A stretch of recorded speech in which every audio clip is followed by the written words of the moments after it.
Hi, my name is Lauren Hayes. I'm 34 years old, born and raised in the frost-bitten corners of Milford, Maine, but I've built my adult life on the banks of the Mississippi, where the river runs wide, restless, and brown. I work with my hands, crafting boats from raw timber, shaping hulls that will carry strangers into open water. My hands are rough, my shoulders ache at night, and every breath tastes faintly of pine resin.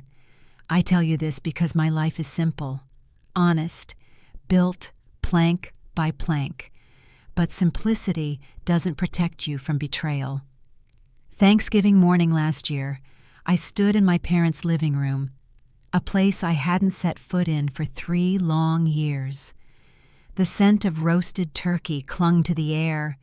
My father sat at the head of the table like a weathered captain, my mother bustling between the kitchen and the dining room with a smile that looked more like a mask. My younger brother Evan lounged on the couch, phone in hand, smirking as if he'd just won something. I'd won an argument with myself. The argument that told me not to come home. The argument that warned me it would be like every other holiday. Evan in the spotlight, me in the shadows. But I had caved. I'd taken the flights from Mississippi to Maine, bought thoughtful gifts, told myself it was just a few days of endurance. I presented my gifts first. A handcrafted wood-carving knife for Dad, engraved with his name. A compact high-end coffee maker and gourmet Mississippi beans for Mom. They smiled politely, murmured thanks, the kind of thanks you give a neighbor who lends you a rake, not the daughter who has been sending you money every month for years. Then it was Evan's turn. Mom and Dad exchanged a look. A thick envelope appeared. Evan opened it, and his eyes lit up like a child's on Christmas morning. Inside was a fully paid European vacation, Paris, Rome, London, worth $15,000. My breath caught. They said it was to help him recover after losing his job. They said he needed something uplifting. They said it with a warmth and pride I hadn't seen directed at me since, well, maybe ever. Then they turned to me. My mother reached into her apron pocket, pulled out a $2 lottery ticket, and placed it in my palm with a laugh. Maybe this will change your life. Her words were meant to be lighthearted, but they landed like a punch to the gut. I managed to smile, years of practice, but inside, something old and ugly stirred. I had sat through these moments before. When I was 10 and Evan was 4, he dropped a glass bottle of milk. It shattered. I was blamed. "You're older. You should have been watching him." When he was 15 and wrecked Dad's truck, I was the one told to set a better example. When he was 25 and quit yet another job, my parents defended him, shielded him, excused him. And me? I left home at 18 with $200 in my pocket and a will to survive. I worked 12-hour shifts at the shipyard, sweating under the southern sun, while Evan slept until noon under my parents' roof. I sent them money every month, not out of obligation, but out of love. That Thanksgiving, as Evan waved his travel vouchers and my parents cooed over his big adventure, I felt every year of that quiet endurance pressing against my ribs. I swallowed it. Again. That night I lay in my childhood bed, the same creaky frame, the same faint smell of cedar, staring at the ceiling, clutching that flimsy ticket. I told myself it was just a bad joke, a scrap of paper that would end up in the trash. But it wasn't really about the ticket. It was about what it represented. My place in this family, second class, background noise. If I had left the next morning and never thought about it again, maybe nothing would have changed. But life doesn't work that way. Sometimes the smallest thing, a scrap of paper worth $2, can be the thread that unravels everything. I didn't know it yet, but that moment was the start of something irreversible, a chain reaction that would rip open old wounds, expose truths I didn't want to see, and give me the kind of power I'd never imagined having. But in that moment, all I felt was the same familiar ache. You have to understand. My relationship with my parents has always been an uneven scale. For Megan, my older sister, it was freedom. She moved to Seattle, built a career, raised a family, and kept her distance. For me, it was proximity without closeness. I spoke to them often enough to keep the thread alive. I helped financially when I could, but the affection, it was rationed, conditional. And Evan? For him, they poured it all in. Attention, forgiveness, money, trust he hadn't earned. So why did I go home that Thanksgiving? Because I thought maybe, just maybe, it would be different this time. Maybe they'd notice the life I'd built from nothing. Maybe they'd see me. Instead, they saw me as a safe bet. The daughter who wouldn't complain. The one they could hand a joke gift to without fear of offense. The one who wouldn't ask why their financial struggles didn't stop them from sending Evan on a luxury vacation. When the night ended, they hugged me goodbye as if the day had been perfectly normal. But in the quiet of that old bedroom, I knew something inside me had shifted.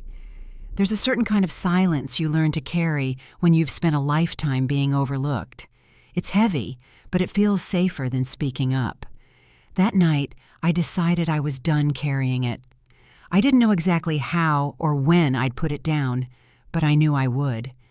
I had no idea that the first crack in that silence would come from a number printed in black ink on a cheap lottery ticket.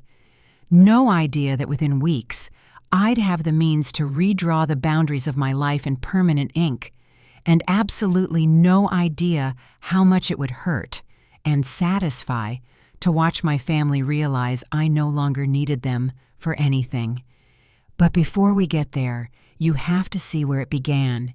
You have to understand the kind of history that turns a gift into a weapon and a joke into poetic justice. Because when the truth came out, it didn't just change my bank account. It changed everything. If you've ever been the one who gave and gave, only to be treated like you were worth less than the person who gave nothing, if you've ever sat in silence at a table full of laughter and wondered if anyone even noticed you, keep listening. You'll want to hear exactly what happened next. The drive back from Maine to Mississippi felt heavier than the trip there. I don't just mean the jet lag, or the cramped connection in Atlanta, or the winter chill that still clung to my coat when I landed. I mean the weight of that old ache sitting in the passenger seat beside me like an uninvited ghost. I kept my hands on the wheel, eyes fixed on the stretch of red dirt road leading to my little river house. The same stretch I'd driven countless times after long days at the shipyard. Normally, those drives felt like a slow exhale, the smell of wet earth, the low hum of cicadas. But this time, each turn of the tires seemed to grind that Thanksgiving scene deeper into my mind. I pulled into the driveway just as dusk was settling. My porch light flickered on, casting a pale yellow glow over the warped wooden steps. Inside, the house was quiet except for the ticking of the old wall clock. I dropped my suitcase in the corner, made a pot of coffee, and sat at the kitchen table. My phone sat face up in front of me, black screen reflecting my own tired eyes. I didn't call anyone. Not yet. Instead, I reached for my wallet, pulled out that lottery ticket, and stared at it for a long time. The thin strip of paper still had the crease from my mother's hand. It was so light, so meaningless, really. And yet the way she'd given it, with that little laugh, with Evan's first-class vacation lying on the table, had burned itself into my memory. I thought about how long this had been going on. When I was 10, Evan was 4. That glass milk bottle shattering on the kitchen floor, my mother rushing in, not to see if I was okay after the shards grazed my leg, but to scold me for not watching him. I'd cleaned it up in silence, blood prickling on my ankle, my face hot with shame. When I was 16, Evan was 10. He'd borrowed $20 from my room, spent it at the corner store on candy and trading cards. I'd confronted him. He'd cried. Big, dramatic sobs.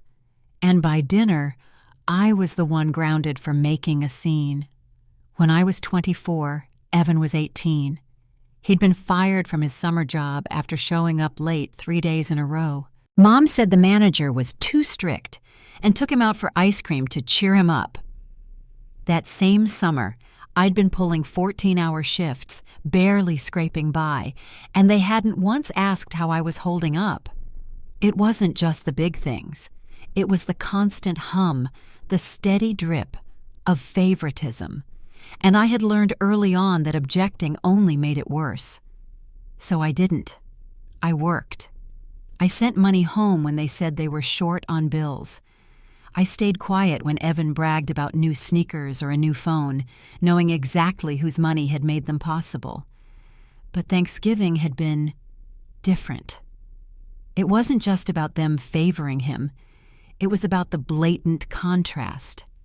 The way they'd used my money I'd earned with blistered palms and sore knees, to send him on a dream vacation, then handed me a piece of paper worth less than the coffee I was drinking now. And I'd smiled. I hated that I'd smiled. The next morning, after a restless sleep, I brewed another pot of coffee and sat with my laptop at the same kitchen table. The winter sun slanted through the blinds, dust floating in the light. I pulled up my bank account, scanning transactions the way I always did at the start of a month. There it was, November 21st, $15,000 withdrawal. The note, trip for Evan. I leaned back in my chair, the bitter taste of coffee on my tongue. My hands curled into fists. They still had access to my savings account. Years ago, when they'd had a plumbing emergency they couldn't cover, I'd given them permission. I'd never taken it back. I'd trusted them. I clicked through to revoke their access. My finger hovered over the mouse. A part of me still hesitated. Not because I didn't want to do it, but because I knew what would follow. The moment I did this, there would be phone calls, accusations, tears, and every old tactic they'd ever used to keep me in my place. But I clicked it anyway. The change saved instantly. The access was gone. For the first time in years, I felt a sliver of control slide back into place. That control didn't last long. My phone rang within hours. First it was Dad, his voice tight, accusing. "Lauren, why did you lock the account? We need that money for the roof." I told him the truth. I told him I knew about the $15,000 for Evan's trip. I told him I wasn't a bank, and I wasn't going to fund any more gifts while I scraped by. His reply was sharp, laced with something like contempt. "After all we've done for you, you're going to nickel and dime us? You've changed, Lauren, not for the better." I hung up. Then came Mom, softer at first, teary. "Honey, I just wanted to make Evan feel better. He's been so down since losing his job. I was going to tell you." "No, Mom, you weren't. You were hoping I wouldn't notice." The silence that followed was heavy. That night, I lay in bed listening to the Mississippi lapping against the shore, my phone lighting up again and again with messages I didn't answer. The weight of all those years pressed down on me. But for the first time, I felt something under it. Not guilt, not resignation, resolve. They weren't going to do this to me again, and I was going to make sure of it. The next few days were like walking across a frozen lake. Every step felt like it could crack something beneath me. It started small. A text from Mom the morning after our last call. "Good morning, sweetie. I hope you're doing okay. Please don't be upset. We're still family." I read it twice. wondering if it was genuine or just the first line in a script meant to wear me down. I didn't reply. By midday, another text came through. This one from Evan. "Seriously, Lauren? You're cutting Mom and Dad off over one little gift? I needed this trip. You don't get what it's like to feel stuck." I stared at the words. One little gift. $15,000 from my account, without asking, was one little gift. And he needed a trip to Europe? I wanted to hurl my phone across the room. Instead, I powered it off.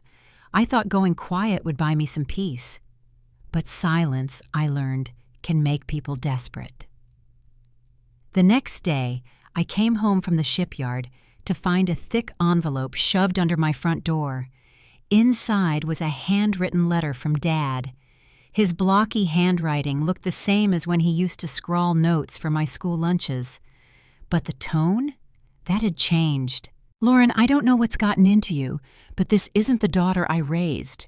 We've always been a family. Families help each other. You've been blessed with steady work and no one to take care of but yourself. We're older now. Evan's young and still figuring things out. If you can't see why we did what we did, maybe you need to think long and hard about your priorities. We're not asking for much, just a little help when we need it. But if this is how you're going to be, I guess we'll manage without you." I sat there on the couch, the letter in my lap, my jaw clenched. It wasn't even an apology. It was a list of justifications, as if my existence were measured solely by what I could give them, financially or otherwise. That night I called Megan. She answered on the third ring, her voice warm but wary. "Hey, stranger." "Hey," I said, and the dam broke. I told her everything, from Thanksgiving Day to the $15,000 withdrawal to Dad's letter. She sighed, the kind of sigh that said she'd been expecting something like this. "Lauren, they've been like this for as long as we've been alive. I moved away to escape it. You stayed connected, and now you're the one paying for it, literally." I don't get it," I admitted. "Why is Evan always the priority? Why do they act like it's my duty to fix every mess he makes?" Megan's voice softened. "Because you've let them. Not in a bad way, but you never pushed back. You were always the dependable one. The problem is, they started treating you like a resource instead of a person." Her words sank into me like stones. She was right. I'd been so focused on keeping the peace that I'd let them draw from me until I was running on fumes. "You've done the right thing by locking that account," Megan continued. "They're going to push. They're going to guilt you. You have to stand your ground." I nodded, even though she couldn't see me. "I know, but it feels final." "It's not final. It's boundaries. There's a difference." For the first time since I'd gotten back from Maine, I felt a flicker of relief. Megan got it. She always had. The following week at work, I threw myself into projects with a kind of obsessive focus. I sanded hulls until my arms ached, carved details into rudders with precision so sharp it almost scared me. My coworkers noticed. "You're quiet lately," one of the younger guys, Rick, said as we loaded a finished rowboat onto a trailer. "Just stuff on my mind," I replied. He didn't press, and I was grateful. The shipyard became my sanctuary, the one place where effort was noticed, where my work spoke louder than my birth order or anyone else's excuses. But the peace I found there unraveled the second I came home each evening. The calls kept coming, sometimes from Mom, her voice trembling with tears, sometimes from Dad, his tone clipped and irritated, and sometimes, most often, from Evan, alternating between guilt-tripping and acting wounded. One night, after ignoring his fourth call of the day, he left a voicemail. "You think you're better than us now? You wouldn't have a life down there if it weren't for Mom and Dad. You owe them. You owe me." I replayed that line, "You owe me," until my blood ran hot. I didn't owe him a thing. Not anymore. By the end of that week, something in me shifted. The part that still felt guilty began to shrink, replaced by something sharper, something steadier. I wasn't going to apologize for protecting myself, and I sure as hell wasn't going to let them make me feel like a villain for finally saying no. One Saturday evening, as the sun bled orange across the river, I sat on my porch with a cup of coffee and looked out over the water.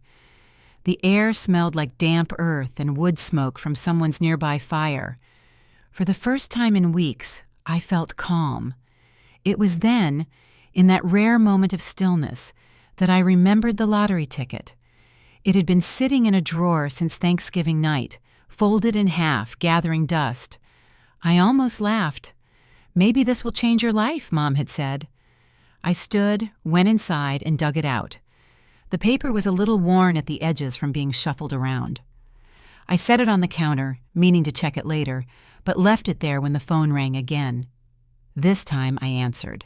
It was Mom. Her voice was careful, like she was testing the air. "Hi, honey. I know you're mad, but I've been thinking maybe we could talk things through. As a family." I leaned against the counter, looking at the ticket under the warm kitchen light. "Mom, talking is fine, but I'm not reversing what I did. I'm not giving you free access to my money anymore." Her pause was long. "So you're just cutting us off?" "No. I'll help with real needs. Bills, medicine, but not vacations. Not gifts for Evan." Her voice tightened. "You've changed." I smiled faintly, even though she couldn't see it. "Yeah, I have." We hung up not long after, the conversation ending in the same stalemate we'd been circling since Thanksgiving, but I didn't feel as drained this time. If anything, I felt lighter. I didn't know it yet, but that sense of control, that calm, was about to be tested in a way I never imagined. Because that $2 ticket on my counter wasn't just a scrap of paper, it was a fuse, and I just lit it without knowing.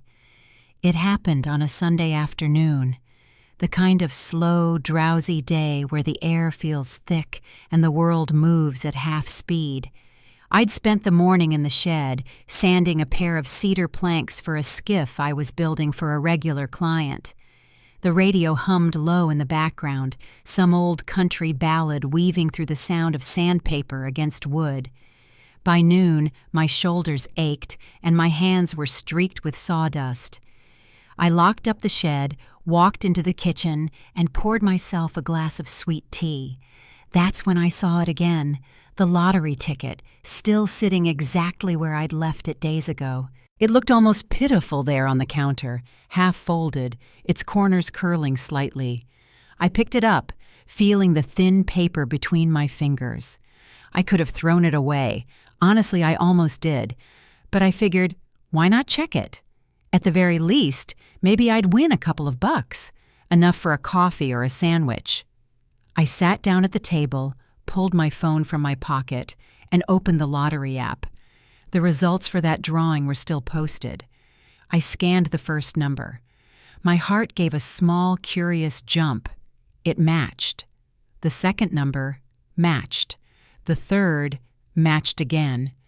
By the fourth number, my breath had gone shallow. My eyes flicked between the ticket and the screen, my pulse ticking faster with each confirmation. The fifth number matched. And then the sixth. All 6 numbers. I blinked, shook my head slightly, as if that might change what I was seeing. But the numbers stayed the same. I leaned back in my chair, the silence in the house suddenly deafening. I could hear the faint tick of the wall clock, the hum of the refrigerator, my own heartbeat pounding in my ears. I double-checked, triple-checked. The app confirmed it. Jackpot winner. $52,000. For a long moment, I just sat there, staring at the glowing screen. My thoughts felt slippery, impossible to hold on to. $52 million from a ticket they'd given me as a joke, from a ticket they'd handed me right after taking $15,000 from my account to send Evan on a luxury trip. A laugh bubbled up in my chest, sharp, almost bitter, but it quickly gave way to something else, something colder. This was no accident, not in the way fate accidents happen. This was irony, twisted and perfect. I thought of my mother's laugh when she'd handed me the ticket. Maybe this will change your life. It had. It would. I wasn't impulsive. I knew the first thing I needed to do was stay quiet. If my family found out before I'd secured the money, they'd descend like vultures. I had no doubt about that. I grabbed my laptop, searching what to do if you win the lottery. The advice was unanimous. Sign the ticket, secure it, get legal and financial counsel before claiming anything. I rummaged through my desk until I found a pen. My hand trembled slightly as I signed my name on the back of the ticket. Then I slid it into a plastic sleeve and tucked it into the small fireproof safe I kept in my bedroom closet. By Monday morning, I'd found the name of a financial lawyer in Baton Rouge, someone recommended online for handling high-value lottery claims discreetly. I called, my voice steadier than I felt, and made an appointment. On the drive there, my mind kept circling the same thought. This money could change everything. Not just for me, though it would, but for the balance of power between me and the people who had taken me for granted all my life. The meeting lasted nearly 2 hours. The lawyer, a sharp-eyed woman named Catherine Ward, listened as I explained my situation, carefully leaving out the family drama. She guided me through setting up a blind trust, a layer of protection that would keep my identity out of public records. "This will give you control," she said. "Your name won't be in the papers, but the trust can collect the winnings on your behalf. It also shields you from unwanted attention." I knew exactly what kind of attention she meant. 2 weeks later, the trust, under a completely different name, claimed the prize. The funds were deposited into secure accounts, diversified investments set up, legal walls built around every penny. I now had more money than I could spend in 10 lifetimes, and nobody knew. Well, almost nobody. I told Megan. She was the only one I trusted enough to share it with. When I called her and told her to sit down, she laughed nervously. By the time I'd finished the story, she was quiet for a long beat. "Lauren," she finally said, "this is unbelievable. It's like the universe is making things right." "I don't know if it's making things right," I said slowly, "but it's definitely giving me options." Her voice dropped into something knowing. "And you're not going to tell them, are you?" I thought about Mom's voice, high and false sweet, asking if I'd changed my mind. About Dad's letter, full of moral debts I didn't owe. About Evan's voicemail telling me I owed him. "No," I said. "Not yet. Maybe not ever." The decision settled over me like a warm blanket. This wasn't just about keeping money from them. It was about keeping control. For once in my life, I wasn't the one scrambling to meet their expectations. I was the one holding all the cards. In the days that followed, I went about my life as if nothing had changed. I still drove my old truck to the shipyard, still wore the same worn work boots, still bought groceries from the same corner store. But behind the scenes, I started making quiet moves, paying off my mortgage, buying the adjoining lot by the river so I could expand my workshop, setting up a college fund for Megan's kids. And every time my phone rang with Mom's number, I let it go to voicemail, because now, for the first time, I didn't need to answer. What I didn't realize then was that the truth had a way of leaking, even when you thought you'd sealed every crack. And when it did, the reaction from my family would be everything I expected, and worse. For a while, I thought I'd pulled it off. Weeks passed without a single hint that my secret had slipped. I went to work every day, came home to my quiet house, and lived like the same Lauren everyone had always known. No sudden spending sprees, no flashy new car, no impulsive vacations. But secrets have a way of breathing, even if you try to suffocate them. It started with a look from my neighbor, Mrs. Walker. I was unloading lumber from my truck when she strolled over, leaning on her cane. She squinted at me with that particular mix of curiosity and suspicion only small-town neighbors can master. "Heard you've been talking to lawyers up in Baton Rouge," she said casually. I felt my chest tighten. "Really? Where'd you hear that?" She shrugged. "Word travels. My niece works reception for a firm up there. Said she saw you walk in, looking mighty serious." I smiled faintly, forcing a casual tone. "Just some paperwork for the workshop. Nothing exciting." She nodded slowly, but her eyes lingered on me a beat too long before she shuffled away. I told myself it was nothing. Small-town gossip, nothing more. But 3 days later, I got a text from Megan. "Lauren, did you tell anyone besides me?" My fingers froze over the keyboard. "No." "Why?" "Because Mom just called me. Said she heard you came into some money. She wouldn't say where she heard it, but she sounded convinced." I stared at the message until the words blurred. My first thought was Mrs. Walker's niece. My second was that it didn't matter. If Mom suspected, she'd start digging. That night, the calls started again. At first, I ignored them. Then the texts came. "Lauren, can we talk? I just want to clear the air. Your father's worried about you. Please call us." Evan's car broke down. If you could help him out just this once. It was like the months of silence had been erased, replaced with the same old pattern. I was back to being the lifeline, or at least that's what they thought. The difference now was that I didn't need them to approve of me. I didn't need their praise, and I sure as hell didn't need to fund their lives anymore. But I also knew I couldn't let the truth come out on their terms. If they found out the full amount, the real number, before I was ready, they'd make it their mission to get as much of it as possible. So I decided to play it cool. The next time Mom called, I answered. Her voice was overly bright, the kind of cheerfulness that hides an agenda. "Lauren, I was starting to think you'd fallen off the face of the earth." "I've just been busy," I said. "The workshop's been slammed." "That's wonderful," she said, drawing out the word. "You know, I was talking to Mrs. Walker the other day. She said you've been meeting with some very important people in Baton Rouge. Must be exciting, huh?" I let out a small laugh. "You know how gossip is around here." She didn't bite immediately. There was a pause, then, "You know, honey, if you did have something good happen, you could tell us. We're family." I pictured the $15,000 they'd taken from my account without asking. The smirk on Evan's face as he waved those travel vouchers, the lottery ticket being dropped into my palm like a gag gift. "We'll see," I said. "Right now, I'm just focused on work." Her voice faltered for a moment, but she recovered quickly. "Well, maybe you could come home soon.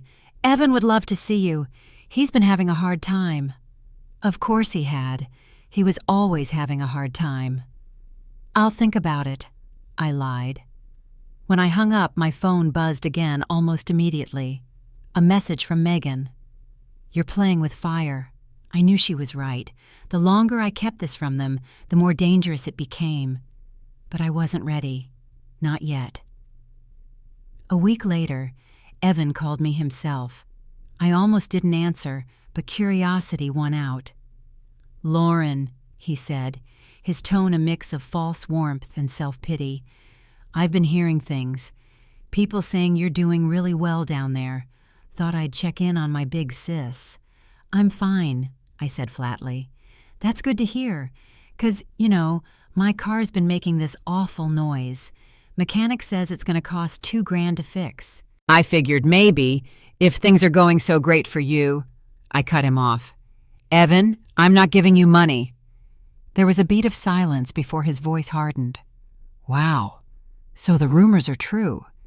You've got something, and you're just keeping it all to yourself. I earned what I have, I said. It's mine to decide what to do with. Yeah? He sneered. Don't forget where you came from, Lauren. Mom and Dad were there for you when no one else was. I thought of every sacrifice I'd made, every transfer I'd sent to help with bills that magically turned into new shoes or electronics for him. I haven't forgotten, I said. That's the problem. I hung up before he could reply. That night, I sat on the porch again, the river dark and still in the moonlight. My mind kept replaying the calls, the messages, the half-truths they'd been fishing for. It wasn't just about protecting the money anymore. It was about protecting myself, my peace, my future. And maybe, just maybe, it was about letting them feel what I'd felt all those years. The sting of being left out, of knowing there was something good happening just out of reach. They'd spent my life making me the background character in my own story. Now I was rewriting the script. I didn't know exactly how the next act would unfold, but I knew one thing. The balance was shifting, and for once, I was the one holding the weight. It happened the way these things always seem to, not with a dramatic announcement, but with a tiny, almost forgettable slip. It was late March, a warm breeze threading through my open workshop doors as I was putting the final touches on a custom skiff. The air smelled of varnish and river water. My phone buzzed on the workbench, and I nearly didn't check it. The number was unfamiliar, but local. "Hello?" and I said, tucking the phone between my shoulder and ear while tightening a bolt. "Hi, is this Lauren Hayes?" The voice was smooth, professional, the kind you hear from someone who wears pressed suits every day. "Yes," I said cautiously. "This is Angela from the Milford Gazette. We're running a piece on local lottery winners, and your name came up. We were hoping to get a quick quote for the article, maybe even a photo?" My stomach dropped. "I think you have the wrong person." She hesitated. "Our records show that a trust linked to you claimed the $52 million jackpot back in December. The state lottery office provided the trust name, and I don't comment on personal financial matters." I cut in, sharper than I meant to. Angela sounded unfazed. "Understood. Just thought I'd give you the chance to share your story before it runs." Before it runs. The words hung in the air like smoke. I ended the call quickly and stood there in the middle of my workshop, my hands still gripping the wrench, my mind racing. Somehow, despite the blind trust, despite the precautions, my name had surfaced. And if a reporter in Milford had it, it was only a matter of time before my family did too. I locked the doors early and drove straight home, heart pounding. The first thing I did was call Megan. She answered on the first ring. "Lauren, what's wrong?" I told her about the call, about the article, about the trust name being connected to me. She swore under her breath. "You need to prepare yourself. If it's in print, Mom and Dad will see it. Hell, the whole town will see it." I sank into my couch, staring at the muted TV screen across the room. "I thought I was careful. I thought—" "You were," Megan said. "But nothing stays buried forever, especially money. You need to decide right now how you're going to handle them when they find out." The thing was, I already knew. I just hadn't admitted it out loud. For months, I'd been sitting with this knowledge, holding it close like a secret weapon. Now, I could either let the truth come out in chaos, with them clawing at me for a piece, or I could control the reveal. And controlling it meant I could choose the terms. The next morning, before dawn, I drove into town and parked outside the Gazette's office. When the editor arrived, I was waiting at the door. "I'll give you your quote," I said, "but there are conditions. You don't mention my family. You don't print my address. And you focus on my work here in Mississippi, not some windfall." The editor, a wiry man named Dennis, agreed. I knew he would. Small-town papers love a local girl makes good story. We sat for 20 minutes, during which I kept my answers clipped and unpersonal. By the time I left, I felt steadier. Not safe exactly, but steadier. That illusion lasted until Friday, when Megan texted me a photo. It was the Gazette's front page. The headline read, "From Shipyard to $52 million. Lauren Hayes' Unlikely Fortune." The photo was of me in the workshop, taken years ago, smiling faintly over the hull of a half-built boat. My phone rang seconds later. Mom's name lit the screen. I answered. "Lauren." Her voice was high, almost breathless. "Is it true?" I could hear clinking dishes in the background. She was in the kitchen, probably pacing. "Is what true?" I said evenly. That you won? That you've been sitting on millions while we've been—" She stopped herself, then tried again. "Why didn't you tell us?"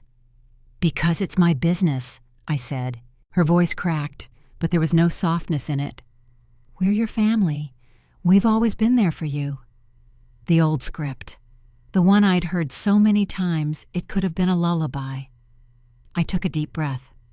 "You've been there when it was convenient, when it didn't cost you anything. But when I needed support, when I needed to be seen, that wasn't the priority, was it?" Silence. Then she said it. The thing I'd been expecting since the moment I saw the headline. "We could really use some help right now. The house needs repairs. Your father's medical bills." I closed my eyes. "Mom, you took $15,000 from me without asking to send Evan to Europe, and you want to talk about help?" Her voice rose. "That was different. He needed it." I didn't let her finish. "I'm not doing this with you. Not now, not ever again." I hung up before she could answer. My hands were shaking, but my chest felt lighter than it had in months. The calls from Dad came next. I didn't answer any of them. Then Evan tried. His voicemail was short, almost venomous. "So it's true. You're rich and you've been hiding it. Don't think you can cut us out, Lauren. We're family, whether you like it or not." That night, I sat on the porch with a glass of wine, the river whispering in the dark. The game had changed. The secret was gone, but the power, that was still mine, for now. And I had no intention of letting it slip. I was going to make sure they understood exactly what they'd thrown away when they treated me like a second-class daughter. And I knew just how to do it. 2 days after the Gazette article, I woke up to find my phone buried under a pile of missed calls and texts. Mom, Dad, Evan, even distant cousins I hadn't heard from in years. The messages were all some variation of the same thing. "We should talk. Proud of you. Can we get together soon?" It would have been almost funny if I didn't know exactly what it meant. They didn't want to talk. They wanted access. I sat at my kitchen table, sipping coffee, scrolling through the avalanche of incoming pleas, guilt trips, and thinly disguised requests for money. And somewhere between Mom's "We're still family, honey," and Evan's bet, "You feel real big now," the idea came to me. If they wanted to talk so badly, I'd let them, but it would be on my terms.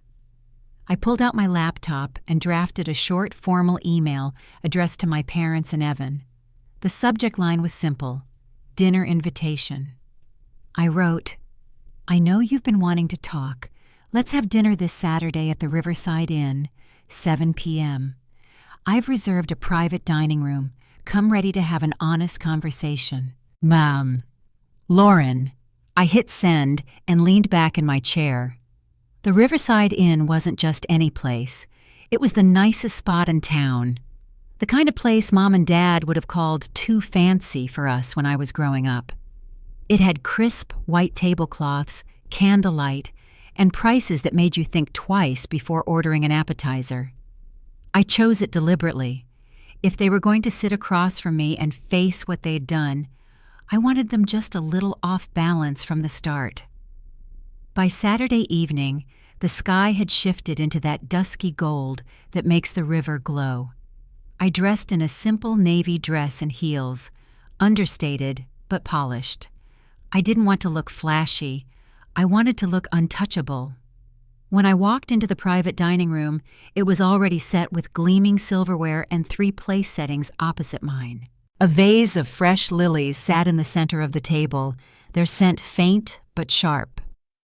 At exactly 6:58, the door opened and my parents stepped in, followed by Evan. Mom's eyes darted around the room, taking in the soft lighting and neatly folded napkins. "Well, this is nice," she said, in a tone that tried for casual but landed closer to uneasy. Dad's jaw was set. Evan smirked like he thought we were about to stage some big reconciliation scene where I handed him a blank check. "Thanks for coming," I said, standing to greet them but not offering hugs. "Please sit." We ordered drinks, the air thick with unspoken tension. The waiter took our menus and left us alone. Evan leaned forward first. "So, 52 million, huh? Guess the lottery ticket worked out." I met his gaze evenly. It did. Mom's hands fluttered against her lap. "Lauren, we just don't understand why you wouldn't tell us. We're your family." I took a slow sip of my wine before answering. "You didn't understand why I revoked your access to my bank account either, but that was about boundaries.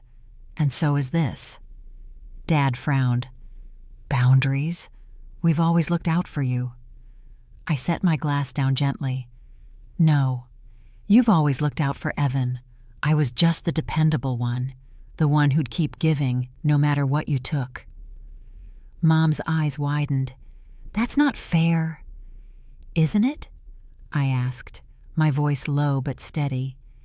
"You took $15,000 from me without asking so he could go on a trip. Then you handed me that ticket like it was a joke. That's what you thought I was worth. $2. Evan shifted uncomfortably, but still tried to play it off. "You're making this a bigger deal than it is. We've all helped each other before." I tilted my head. "Have you? When was the last time you helped me, Evan? Not borrowed from me, not taken credit for something I did, actually helped me?" He didn't answer. I leaned back in my chair. "I invited you here because I want to be clear. The money is mine. I'm not sharing it. Not now. Not ever. If you're here hoping I'll change my mind, you're wasting your time." Dad's mouth tightened. "So you're just cutting us off? After everything?" "No," I said. "I'm protecting myself, and you're going to have to get used to it." The silence that followed was thick enough to touch. Finally, Mom reached for her water glass, her hands trembling slightly. "I guess we know where we stand." "You do," I said, "and I know where I stand too." The rest of the dinner was mechanical, food ordered, half-eaten, conversation limited to safe, impersonal topics. When the check came, I reached for it. Evan made a small sound of protest. "We can cover—" I shook my head. "No, I invited you. I'll pay." But I didn't just pay. I signed the receipt with the same flourish I'd used on the back of that winning ticket, leaving a tip so large the waiter's eyes went wide when he saw it. Not to show off, but to make a point. I could be generous. I just didn't have to be generous to them. When we stood to leave, I walked them to the door of the inn. The cool night air rolled in, carrying the scent of the river. Mom hesitated, as if she wanted to hug me, but I didn't move forward. "Good night," I said simply, and turned away before they could reply. As I walked back to my car, I felt the tension in my shoulders ease. They knew now. They understood. And whatever came next, it would be on my terms. I started the engine, the headlights cutting through the dark. The river glinted in the distance, silent and steady, just like the resolve I felt settling in my chest. This wasn't over. Not yet. But the game had changed. And for the first time, I was the one writing the rules. The dinner at the Riverside Inn might have ended with politeness, but beneath the surface, I knew the message had landed. They didn't leave with money. They left with the understanding that the Lauren they'd always been able to lean on, use, and sideline no longer existed. But if there's one thing I've learned about my family, it's that they don't quit easily when they smell opportunity. In the weeks after that dinner, I noticed their tactics shift. They stopped pushing directly for money and started working the edges instead. Casual check-ins, questions about my future plans, invitations to events they'd never cared to include me in before. Evan even called one night, sounding downright cheerful. "Hey, I've been thinking," he said. "Maybe we could do some kind of business together. You've got the capital, I've got the ideas." I cut him off before he could start pitching whatever fantasy he was about to spin. "No, Evan, I'm not funding anything for you. Ever." He laughed lightly, but there was an edge to it. "You really are different now." "I am," I said, and hung up. I thought keeping things cool and distant would work. But then, an invitation arrived in the mail. It was for the Milford Community Gala, a yearly fundraiser that brought together just about everyone who mattered in town. I hadn't attended in over a decade, not since I'd moved away. But this year's invite had a handwritten note at the bottom. "Hope you can join us, Lauren. We'd love to honor your success." I could have ignored it. I almost did. But then I thought about the article, the gossip, the dinner. I thought about all the years I'd been invisible in that very same crowd, and an idea began to take shape. If they wanted to honor me, fine. But I was going to decide exactly how that honor would play out. When the night of the gala arrived, I drove into Milford in my old truck, the same one I'd had for years. On the outside, I looked like the same Lauren they'd always underestimated. But under my arm was a sealed envelope, and inside that envelope was the final move I'd been quietly preparing for weeks. The gala was held at the old town hall, its white columns lit up against the night sky. Inside, the room glittered with string lights and the clink of champagne glasses. People I hadn't spoken to in years turned their heads as I walked in, their smiles quick but curious. I found Megan near the back, her hair swept up, wearing a simple black dress. She smiled when she saw me. "You're really going through with it?" she asked quietly. "Absolutely," I said. "Time to make it official." Half an hour in, the event's host, an older man in a tux named Richard Collins, tapped the microphone. "Ladies and gentlemen, if I could have your attention. Tonight we're pleased to welcome back one of Milford's own, someone whose hard work and good fortune have brought pride to our community. Please join me in recognizing Lauren Hayes." Applause filled the room. I walked to the podium, heels clicking softly against the wooden floor. My parents were in the front row. Mom's smile was wide and brittle. Dad's was tight and expectant.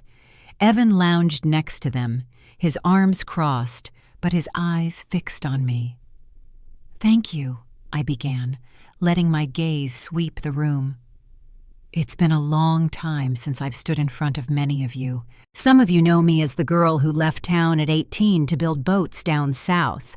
Others have recently learned that a lottery ticket changed my life." A ripple of murmurs ran through the crowd. I've been asked why I kept it quiet. The truth is, for most of my life, I've known exactly where I stood in certain rooms, not because I wasn't successful or capable, but because sometimes the people who should see you choose not to. I didn't look at my parents, but I felt the weight of their attention like heat on my skin. This money, as life-changing as it is, doesn't erase the years I spent working twice as hard for half the recognition. It doesn't erase the times I was overlooked, dismissed, or taken for granted. I paused, letting the words sink in. But it does give me the chance to choose where my energy goes, to choose who I invest in, and to choose how to give back. I reached into my bag and pulled out the sealed envelope. In that spirit, I've set up a fund, $1 million, dedicated to scholarships for Milford's working-class kids who want to learn a trade. Boat building, welding, carpentry, electrical, the kind of work that builds real lives. Every year, students who qualify will get full tuition and living expenses paid. The applause that followed was real, loud, sustained, warm. I smiled, but my eyes were steady. I want to be clear, I continued once it quieted. This fund is for those who've been underestimated, for those who've had to fight to be seen. It's not about family names, it's about effort and integrity. That last line landed like a stone dropped in water. My parents' faces froze, their expressions unreadable but pale. Evan shifted in his seat, his jaw tight. I stepped back from the podium as Richard returned to shake my hand. Cameras flashed, people clapped again, and for the first time in my life, I felt like I had claimed my own place in this town, not because of them, but in spite of them. After the formalities, people came up to congratulate me, to ask about the scholarship. I kept my answers short but warm, always circling back to the idea of hard work and independence. My parents didn't approach me, neither did Evan, but I caught them watching me from across the room, their faces stiff, their bodies turned slightly toward one another in that subtle, defensive way people do when they're retreating. Megan slipped to my side. "You just dropped a bomb without ever raising your voice," I smiled faintly. "They wanted a piece of me. I gave them nothing, and gave the town something instead." By the time I left the gala, the night air felt different, lighter. My heels clicked against the pavement as I crossed to my truck, each step firm with the knowledge that I'd done it my way. They couldn't take this from me. They couldn't spin it into something for themselves. The money was mine. The choice was mine. And so was the final word. I climbed into my truck, started the engine, and drove toward the dark ribbon of highway that would take me home. The headlights stretched ahead, bright and unbroken. For the first time in years, I didn't just feel in control. I felt free. The Monday after the gala, Milford felt smaller than ever. It wasn't the streets. They were the same cracked sidewalks lined with bare trees. It wasn't the buildings. Still the same brick storefronts with hand-painted signs. It was the way people looked at me now. At the gas station, the cashier's smile lingered too long. At the coffee shop, the barista didn't ask for my order, just made it, on the house. Even walking down Main Street, I could feel eyes on me from behind shop windows. That quiet curiosity people wear when they know a story but only have half the details. And yet, from the three people whose reactions I'd anticipated most, Mom, Dad, Evan, there was nothing. No calls, no texts, no emails. The silence was almost eerie. Megan called me midweek. "You hear from them yet?" she asked. "Nope," I said, pouring myself a cup of coffee. "Not a word." She let out a low whistle. "They're either stewing or plotting." "I know which one I'd bet on," I said. It was strange. For years they'd been quick to react, to defend, to demand, to guilt trip. But now, after the gala, after I'd put everything out there on my terms, they'd gone still. And that stillness felt less like retreat and more like the quiet before a storm. By Friday, the first crack appeared. A letter arrived in my mailbox, not typed, not emailed, but handwritten in Mom's careful script. "Lauren, we didn't expect to find out the way we did. You embarrassed us in front of the whole town. Everyone knows you were talking about us when you said underestimated and family names. You made us look bad. We've done our best for you. We made sacrifices. But if this is how you're going to treat us after your good fortune, then I guess we know where we stand. Still, we'd like to talk. Maybe in private this time. We can work something out." I read it twice, then set it on the counter and walked away. There it was, the mix of accusation and invitation, shame and dangling reconciliation, the same recipe they'd been serving me since I was a kid. Only now, it tasted different. I didn't feel the familiar tug of guilt. I didn't feel the urge to explain myself or defend my choices. I just felt done. That weekend, I drove out to the workshop early, the fog still clinging to the riverbank. As I slid open the big wooden doors, the scent of cedar hit me like a grounding force. Here, in the smell of sawdust and varnish, in the rhythm of measuring and cutting, I wasn't the lottery winner or the estranged daughter. I was just Lauren. By mid-morning, Megan stopped by. She leaned against the doorway, coffee in hand, watching me sand a newly cut plank. "They're not going to just let this go," she said. "I know," I replied. "What's your plan?" I paused, running the sandpaper slowly over the wood. "My plan is to live my life. If they want to keep trying, that's their choice. But I'm not playing." Megan smirked faintly. "You say that now, but what if they show up at your door?" I set the sandpaper down and met her eyes. "Then they'll see exactly how far I've moved on without them." The words were steady, but inside, I knew it wouldn't be that simple. They'd never understood boundaries, not when I was a teenager trying to have my own space, not when I was 20 and working 2 jobs, and certainly not now. They'd test me. It was only a matter of time. And when they did, I'd need to be ready, not just to hold my ground, but to make sure they understood that crossing certain lines would have consequences. For now, though, I kept my focus on the plank in front of me. The sound of the sandpaper was steady, the grain smoothing under my hands. There's a kind of peace in work you can feel and measure, unlike the messiness of people and relationships. The wood never lies. It doesn't pretend to be something it's not. It doesn't ask for what it hasn't earned, and maybe that's why I loved it, because it was everything my family wasn't. By the time I locked up that night, the fog had burned off completely, leaving the river glinting gold in the setting sun. I stood on the dock for a while, breathing in the quiet.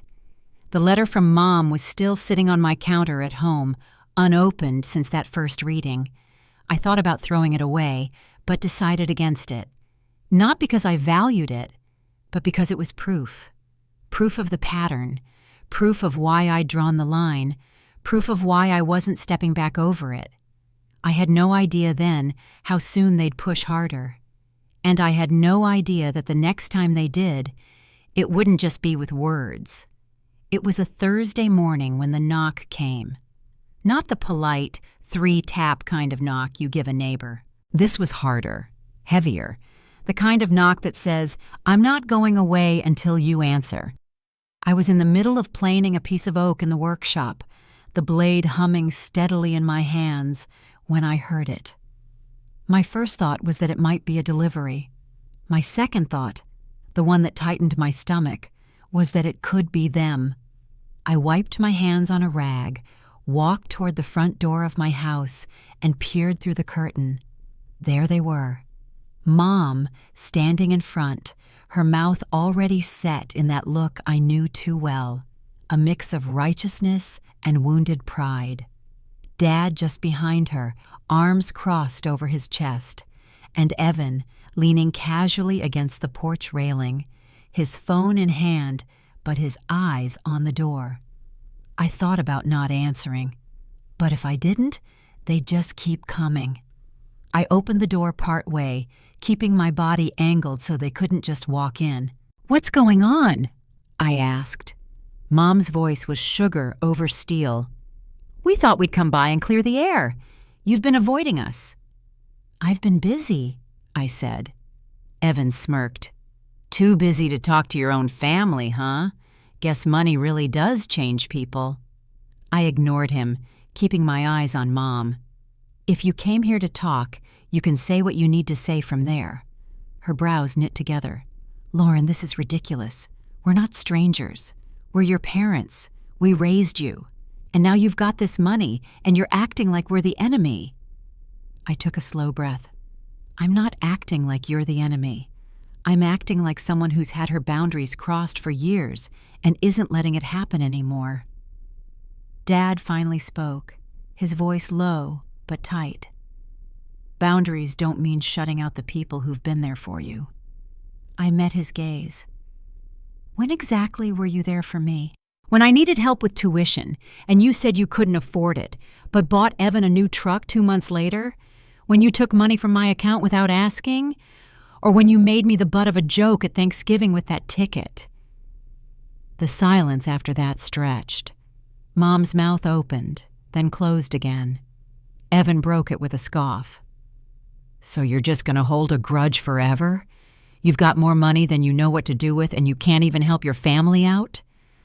I felt the old urge to explain, to justify, but I shut it down. No, not when helping means enabling, not when it means erasing years of taking without giving back. Mom's voice dropped, quieter but sharper. "We're your blood, Lauren. That should count for something." "It does," I said. "It counts for honesty. And honestly, I can't trust you with this. That's why you're not part of it." Evan laughed, but there was no humor in it. "You think you're better than us now." I didn't rise to it. I think I finally value myself enough not to be drained dry. The three of them stood there, the weight of my words hanging in the warm morning air. For a moment, I thought they might leave, but Mom took a step closer.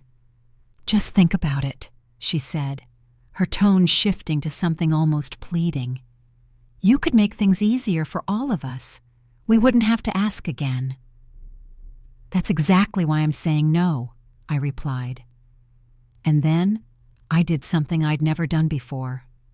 I closed the door, not in anger, not slamming it, just firm, final, and without apology.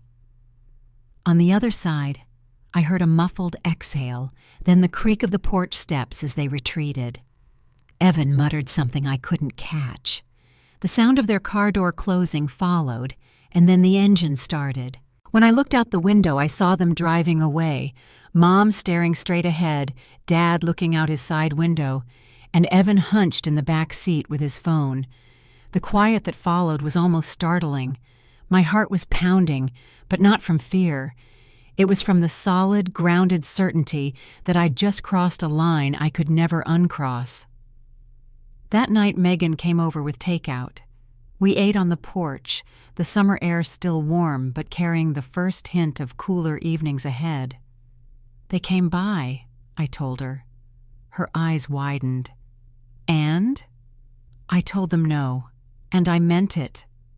Megan leaned back in her chair, a slow smile spreading across her face. "You know that's going to make them try harder, right?" "I know," I said. "But it's also going to make them realize I'm not the same person they used to push around."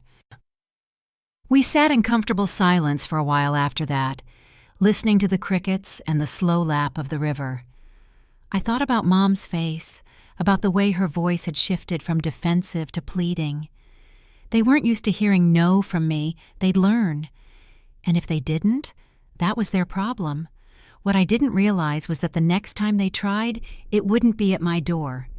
It would be somewhere far more public and far more dangerous for them. The next move wasn't subtle. It arrived like a spark thrown into dry grass, a few carelessly chosen words, a crowd already primed to watch, the right room to make a little gossip roar. And just like that, the fire caught. I was mid-morning at the yard, stripping masking tape from the ribs of a skiff, when Rick jogged up with his phone in his hand and a face that said, Bad weather was rolling in. "You seen this?" he asked, breath short. "Milford Moms and Neighbors group. Someone posted about you. It's everywhere." I wiped varnish from my fingers and took the phone. A photo filled the screen. Me at the gala podium, chin up, the scholarship envelope in my hand, string lights burning like tiny suns above my head. The caption below wasn't a headline. It was a claim. Some people forget where they come from the minute money hits their account. Imagine winning millions and then humiliating your own parents in front of the town after all they sacrificed. Shameful. No signature, but the comment thread had already guessed for me. Names I recognized from childhood bake sales and bleachers weighed in. A few defended me. Most didn't. The momentum of a single narrative, ungrateful daughter, wounded parents, gathered speed like a river in flood. I scrolled further and found what I was looking for. A familiar cadence pressed into digital type. "Mom, we never wanted her money. We just wanted our family back. We did our best. We still love her." I could almost hear her voice, the way she softened the vowels, made warmth into a knife, and then tucked it under the ribs. Dad had chimed in deeper down the thread. Fewer words, heavier gravity. Evan had slipped among the replies with a handful of smirks and a few magnanimous lines that dripped like syrup. I just wish she'd talk to us. I'd settle for a call. They were building a stage. I felt my jaw set. Handed Rick his phone. "Thanks." "You gonna answer it?" he asked carefully. "Not there," I said. "Not in that Coliseum." He nodded like he understood a thing most people don't until it's too late. The internet makes a courtroom without a judge and a jury that never leaves. 2 hours later, the phone rang from an unknown number. I let it go. It rang again. Same number. And against my better instinct, I picked up. "Ms. Hayes?" A bright voice, polished, performing. "Carla Mason with WMMF Radio. We're hosting a live town hall segment tonight about community giving and responsibility. There's been chatter. We'd love to have you join the panel and share your side." "Who else will be there?" I asked. A micro pause, so fast most people wouldn't hear it. "Your parents reached out earlier. They're happy to come set the record straight." There it was, not a spark, a matchbook. "I'll be there," I said. "But I bring one guest, and I insist on equal time." "Of course," she said, relief hot under the sheen. 7 sharp, Studio B. I hung up and texted Megan. "Need you tonight. Not optional." She arrived at my place an hour before sunset. We didn't make tea. We didn't sit. We stood by the counter with old receipts and scanned PDFs and 2 printed screenshots that I'd carried like a weight I hadn't realized I wanted to put down. "You sure?" she asked, eyes flicking to the paper trail. "Once this is said, it can't be unsaid." "I'm done letting them tell the story," I said. "It's time to tell the truth without raising my voice." We drove to the studio with the windows cracked. The late light burned low and gold across the river, a band of fire sliding under the bridges. The station was smaller than I expected, brick box, glass door, a poster of a smiling morning show team on the wall. But the hallway hummed with a bustle that made it feel bigger. Someone pinned a small mic to my collar. Someone else powdered my face and said I looked radiant, which I knew was TV language for composed enough to keep the audience.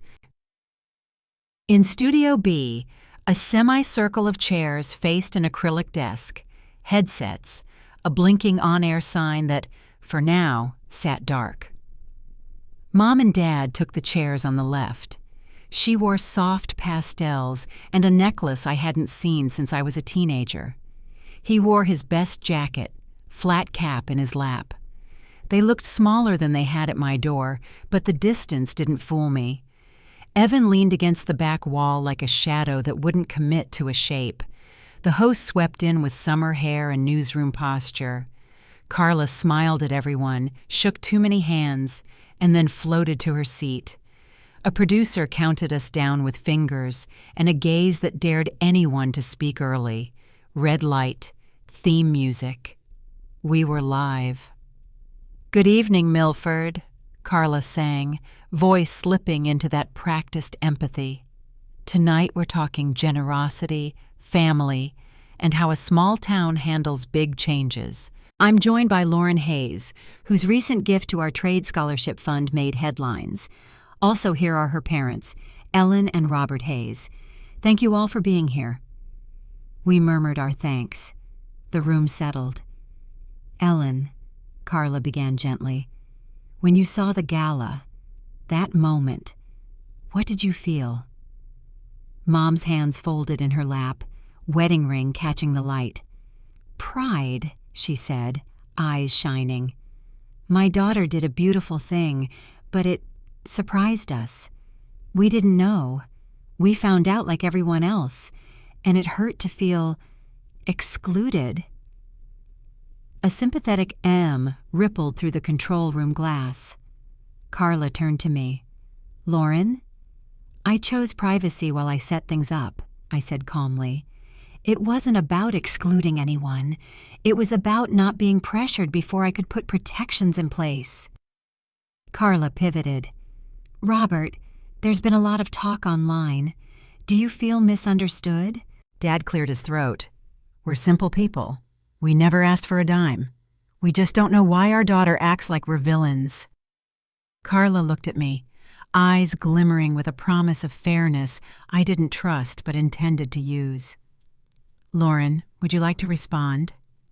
"Yes," I said, and felt Megan's presence like a spine made of steel beside me. "I'm not here to tear anyone down. I'm here to correct the record." I slid one paper forward. Carla glanced to the booth. Someone zoomed a camera. The red light above it flared. I didn't raise my voice. I let each word find its own weight. "This is a bank record dated November 21st, $15,000 withdrawn from my account. The memo line reads, 'Trip for Evan.' At the time, my parents had access to that account because I'd helped with a previous emergency. I wasn't asked. I wasn't told. I discovered it after Thanksgiving." A murmur prickled the air. Mom blinked hard. Dad's jaw tightened, then clenched. I slid the second paper forward. "This is a handwritten letter I received a week after the gala." I didn't read the parts that begged. I chose the line that mattered. It says, "You embarrassed us. We can work something out." I set the page down like a soft verdict. I didn't embarrass anyone. I set a boundary. The scholarship was my answer to the question, who deserves investment? My answer wasn't family by default. It was people who work, who show up, who've been told they don't count and keep going anyway. Silence. You could hear the air conditioning. You could hear the show breathing. Carla, to her credit, didn't cut away. "Ellen," she said gently, "do you want to respond to the bank statement?" Mom's mouth opened, then closed. The muscles in her jaw trembled. "We were going to pay her back," she said finally, a tremor wrapped in a whisper. "Evan he was having a rough time." From the wall, Evan's voice tried to find nonchalance and landed on thin ice. "Still am," he said. "If my own sister won't help me, that's on her." I didn't look at him. I kept my eyes on Carla. "My boundaries aren't cruelty, they're survival. I've been financing someone else's comfort for a decade. I financed my own silence longer than that. I'm not doing either anymore." Carla nodded slowly, the host's instinct to pull a thread, the human instinct to leave a wound alone, wrestling behind her eyes. "Let's ground this," she said softly. "Lauren, why the scholarship? Why trades?" "Because trades saved my life," I answered. Boat building gave me dignity when I had nothing but a worn-out truck and $200. It taught me that if you can make something that floats and doesn't leak, people listen to you different. I wanted to light up that path for kids who've been told college or nothing. I wanted to invest in hands that build and fix and lift. She let me finish, let the room feel it. Then she did the thing good hosts do, handed each side a last clean shot. "Ellen, Robert, what do you want from your daughter now?"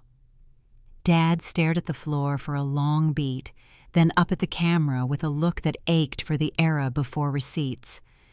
"Respect," he said softly. "A phone call on Sundays. Holidays without speeches." Mom's eyes filled. "I want my little girl back." Carla turned to me. "Lauren?" "I want a family that doesn't treat my no as a challenge," I said, steady and quiet. "You'll always be my parents. I will answer when crisis is real, medicine, heat in winter, a roof that leaks. But I won't fund irresponsibility or reward entitlement. I won't be harvested." Carla signaled the booth. The theme music swelled soft under her closing. "Milford, thank you for joining us. May we all learn to give without strings and receive without taking. Good night." The red light died. The room exhaled. For a moment, no one moved. Then Mom stood. For a second, I thought she might come to me, might fold me into a hug the way she used to in the rare moments something went right at a spelling bee or a fifth-grade recital. But whatever impulse had risen, she swallowed it. She put a hand on Dad's arm. He nodded once, old pride trying hard not to shatter. They left together, a small procession carrying a grief made of consequences. Evan lingered, jaw working like a man chewing something too tough to swallow. "You didn't have to bring paper," he said, bitterness trying to masquerade as swagger. "Could have kept it in the family." "I tried keeping it in the family," I said, picking up the pages and sliding them back into my folder. "That's how we got here." He snorted, shoved his hands in his pockets, and left a silence behind that felt like adolescence all over again. The slam of a bedroom door translated into a grown man's footsteps. Megan touched my shoulder. "You okay?" I thought about the porch door I'd closed, the quiet that followed, the scholarship envelope, and the way it had felt to put it down under lights without flinching. I thought about the boat waiting at the yard, ribs gleaming, ready for a hull that would carry weight without complaint. "I'm okay," I said, "and I'm done explaining." Outside, the evening had cooled. Down the block, the river hauled its darkness toward the Gulf like a promise. We didn't talk on the drive home. We didn't need to. The kind of quiet that followed wasn't the same quiet I'd known my whole life, not the silence that swallowed me. This was a stillness after a storm, trees dripping, air rinsed clean. By morning, the local chatter had shifted. Some people clung to the first story out of habit. Others let the facts rearrange the furniture in their heads. The station posted the segment with a caption about grace and accountability, and I thought, fine, call it what you want. I called it finally telling the truth where everyone could hear it. 2 weeks later, the scholarship committee sent their first list, 6 names, 2 aspiring welders, 1 marine electrician, 1 carpenter, and, this one made me grin, a young woman who wanted to build boats. The committee asked if I'd like to meet them. I said yes, of course I would. We gathered at the community center on a Saturday that smelled like cut grass and sunscreen. The recipients stood in a nervous line while their families hung back at folding tables with paper cups of punch. I shook hands that trembled with the weight of a door opening, looked into eyes that had been told, maybe later, too many times, and felt something ease inside my chest I hadn't known was tight. When the young woman, her name was Joy, a name that felt like a map, reached me, she hesitated. "Miss Hayes," she said, voice barely above a whisper. "I watched the radio thing. You didn't yell. My house. People yell a lot. It meant something that you didn't." I swallowed, sudden heat behind my eyes. "You don't have to raise your voice when you have the right to speak," I said. "You just have to keep talking." She nodded like she was saving it for later. We took a photo in front of a handmade banner. A carpenter dad cried quietly in the corner.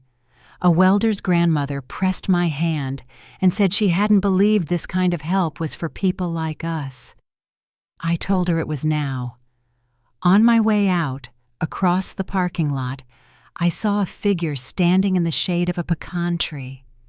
For a second my breath caught, the tilt of the shoulders, the set of the head. But it wasn't Mom.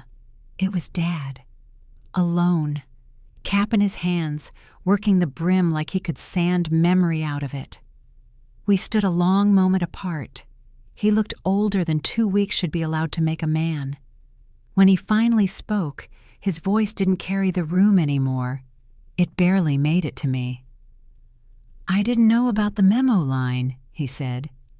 "It was there," I replied quietly. "It's been there a long time, in different ways." He nodded once. The gesture tried to be a bow and ended up a truce no one had the energy to sign. "Your granddad would have liked this," he said, chin lifting toward the center. "The way you're doing it." "I know," I said. "He taught me how to tie a clove hitch and tell the truth." A smile twitched in one corner of his mouth, startled by memory.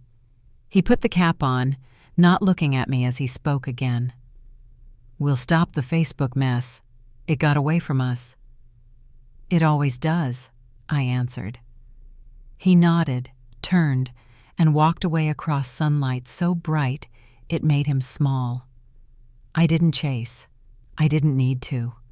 I'd said what I needed to say, in the only language that lasts, boundaries that hold, and action that doesn't ask permission. That night I slept hard, dreamless. I woke before dawn to the sound of rain on the roof, soft, steady, patient. The river would rise a little by noon. Boats would rock gently in their slips and then settle again, taut lines holding them where they belonged. I made coffee and sat at the kitchen table with the scholarship list spread in front of me, pencil circling notes, apprenticeship contacts, tool stipends, a second-year fund to keep people from dropping out when life got messy. Work I could feel and measure.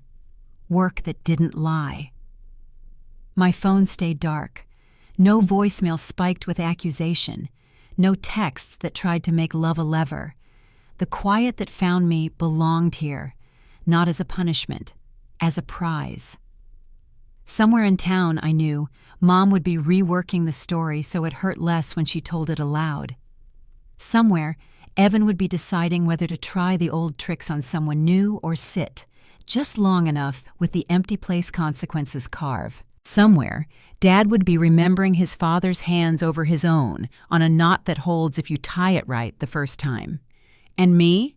I had a hull to finish, a launch date to set, a ribbon to cut that no one else would try to lift from my hands. I think that was the last lesson before the quiet fully settled. Not the radio, not the papers, not the scholarship photo under fluorescent lights. It was something simpler and harder. I stopped performing my pain for anyone. I built a better life and let it be public, and I defended it without theatrics when someone tried to pry it open. I stopped asking them to see me, and I went where I could not be ignored. When the sun finally broke through the rain that afternoon, the river flashed like a blade, bright, honest, dangerous if you disrespect it. I stood on the dock with a coil of line in my hands and the future lying broadside to my feet. I thought of that stupid $2 ticket and how it had been both insult and invitation. I thought of the click of a pen on the back of cheap paper and the quiet signing of my own name. I didn't smile. I didn't cry. I simply breathed and tied another knot that would not slip. I was done with aftermath. The wreckage had been cleared. The water was navigable again. It was time to go. The morning after the rain broke, I woke to sunlight so clean it made the kitchen look newly painted. It caught on the steam rising from my coffee, turned the mug into a small glowing lantern between my hands. Outside, the river was full but calm, the kind of full that didn't threaten to flood, just a steady, patient abundance. It had been weeks since the radio station showdown, and the air around me had shifted in ways I hadn't expected. People in town stopped treating me like a curiosity and started treating me like someone anchored here, not just passing through with a pocket full of headlines. The scholarship committee sent me updates. The first batch of recipients had already begun classes, welding arcs flashing in a shop downstate, sawdust piling on floors in carpentry labs, sparks of hope lit in places that had been quiet for too long. I heard less and less from my family. No more knocks at the door, no more surprise appearances. The silence wasn't brittle anymore. It was just space. Room to move without glancing over my shoulder. One afternoon, while repairing a dinghy for a local fisherman, I found myself thinking about my father's words outside the community center. "Your granddad would have liked this. I hadn't been able to shake that." My grandfather had been the only one in my family who saw me without filters or comparisons. He taught me knots, how to read the water, how to tell if a hull would hold, or if it would betray you in the middle of the bay. He'd been gone for years, but lately I'd felt him in the rhythm of my work, in every joint that fit snug, every plank that curved just right under my hands. That evening, I drove out to the small cemetery on the edge of Milford. The gravel road crunched under my tires. The air smelled faintly of pine and river mud. I brought nothing fancy, just a length of good, clean rope. It might have seemed strange to anyone else, but for me, it was the perfect offering. I found his headstone, simple, unpolished granite, his name cut deep and true. I sat down on the grass and coiled the rope neatly in my lap. "Got some news," I told him softly. "The shop's doing fine. I'm building a new skiff that's going to make the river look twice as beautiful, and I kept the money mine, all of it. Well, most of it. The rest is in kids' hands now, the kind who'll use it for something real. You'd like them." The wind moved through the pines, low and steady. I took the rope and tied one knot after another. Bowline, clove hitch, sheet bend. The ones he'd made me practice until my fingers were raw. I laid the rope at the base of the stone. "Thought you'd appreciate a reminder I still remember," I said. When I left, I didn't feel lighter or heavier, just more certain. Certain that the best way to honor the people who truly loved you was to keep building the kind of life they'd be proud to stand in. The next week, Megan came by the shop with a grin so wide I knew she was up to something. "You're coming to the launch," she said. "What launch?" "The one for your skiff," she replied. "We're making it a thing. Music, food, people from town. No excuses." I wanted to argue, but I could see it in her. This wasn't just about a boat. This was about letting people see me in my element, not behind a microphone or in a news photo, but doing what I'd always done, making something that could carry weight and stay afloat. The day of the launch was bright and warm, the sky a perfect sweep of blue. Folks gathered on the dock, kids leaning over to watch the water slap against the pilings. The skiff gleamed, her hull catching the sunlight like polished honey. I gave a short speech, nothing grand, just thanks to the people who'd supported the work and a promise that this boat would serve whoever took her downriver. When the skiff slid into the water, she floated clean and level, no lean, no stutter. She was solid. I watched her rock gently, her bow turning toward the current as if she already knew her path. In that moment, I realized something. This was the shape of my life now. Work that held, relationships that didn't leak, a current I chose, not one that dragged me. After the crowd drifted away, I sat on the edge of the dock, my bare feet dangling just above the water. I thought of the past year, the ticket, the secrecy, the reveal, the fallout. Every twist and cut and knot had led here, to a quiet afternoon with the sun on my shoulders and the sound of water moving where it wanted to go. The river didn't ask where I'd been. It didn't care about old stories or old wounds. It just held me where I was. And for the first time in my life, I wasn't bracing for the next wave. By late summer, the scholarship program had settled into a rhythm. Every week or so, I'd get a note from one of the recipients, a photo of a first completed project, a text about passing an exam, even a voicemail from a young welder whose voice shook as he said, "I didn't think I could do this, but I did." Those messages became their own kind of currency. They couldn't be spent, but they bought me something worth more than anything my lottery ticket had promised. Proof that my choices were rippling outward in the right direction. I'd kept the shop busy, small repairs, a few new commissions, the kind of steady work that filled the days without bleeding them dry. On quiet afternoons, I'd take the skiff out alone, letting the river pull me toward coves I'd never bothered to explore before. Out there, it was just the steady dip of the oars and the soft slap of water against the hull. No questions, no accusations, no pretending. One evening, Megan and I sat on the dock, watching the sun bleed itself into the horizon. She had a bottle of cider. I had coffee that had gone lukewarm, but still tasted like the day's work. "You're different," she said suddenly. "How so?" "Last year you were waiting for the other shoe to drop, always half-braced like someone was going to come along and take it all from you. Now, you're not." I thought about that. She wasn't wrong. For so long, I'd lived as though every good thing was temporary, something I had to defend with explanations, bargains, or silence. But now, I had nothing to prove. My life didn't need permission. "I guess I learned shoes don't drop if you stop handing them to people," I said with a half-smile. She laughed. "Put that on a t-shirt." We fell into a comfortable quiet. The air smelled faintly of cedar from the shop, and somewhere downriver, someone was grilling. It was the smell of a life I'd built with my own hands, without a single corner cut to make someone else more comfortable. A week later, I got a letter, not from my parents, but from a name I hadn't heard in years. Mrs. Caldwell, my high school shop teacher. "Lauren, I saw what you've been doing. I remember the first birdhouse you built in class. You stayed after to sand the edges because you said splinters were lazy craftsmanship. You were always meant for this. Proud of you." I must have read it 3 times before setting it down.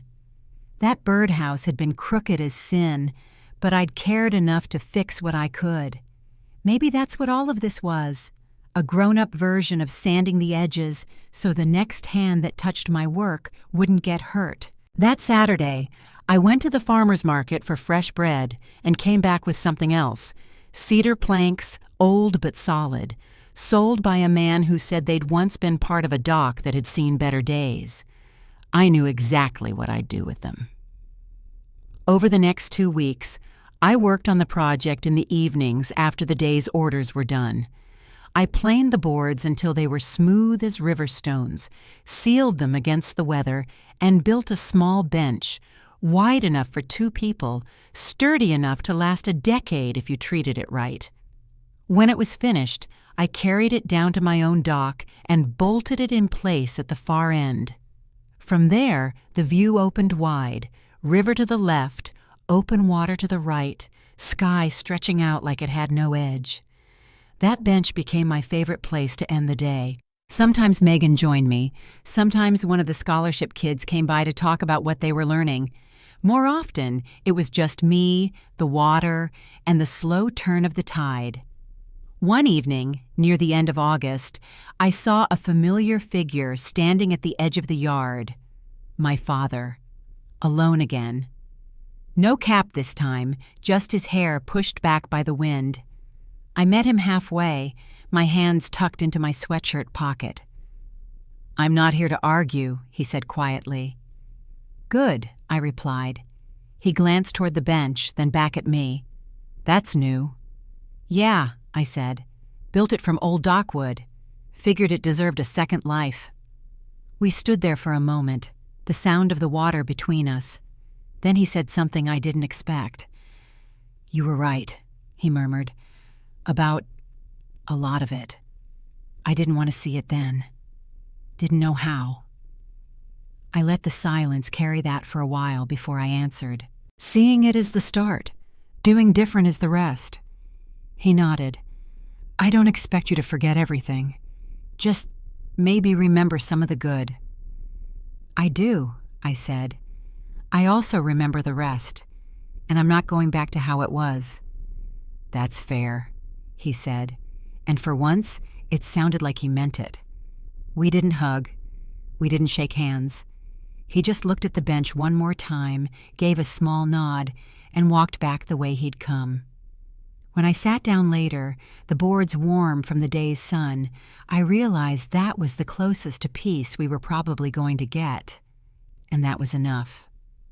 By the time September rolled in, the air turned sharp in the mornings. I started wearing gloves in the shop, not because the cold bit too hard yet, but because I knew it would soon. The river shifted into its fall mood, darker, quicker, a little more restless. I matched it in some ways. Restless, but not lost. Moving, but with purpose. One crisp morning, I launched the skiff alone, taking her farther than I'd gone before. Past the bend where the old ferry used to run, past the marsh where herons picked their way through the reeds. Out there, the water was wide and clean, the kind of blue that made you forget there was ever anything behind you worth turning back for. I cut the engine and let her drift. The air was so still I could hear my own breathing. And for the first time in longer than I could remember, I realized there wasn't a single part of me waiting for someone else's approval. The wind shifted, the bow turned homeward, and I knew that when I tied her up at the dock that afternoon, I'd be walking toward a life that was wholly mine, built, defended, and kept by the only person who could. A dock of my own, water that held, and the quiet to choose where I went from here. I didn't win peace because someone handed it to me.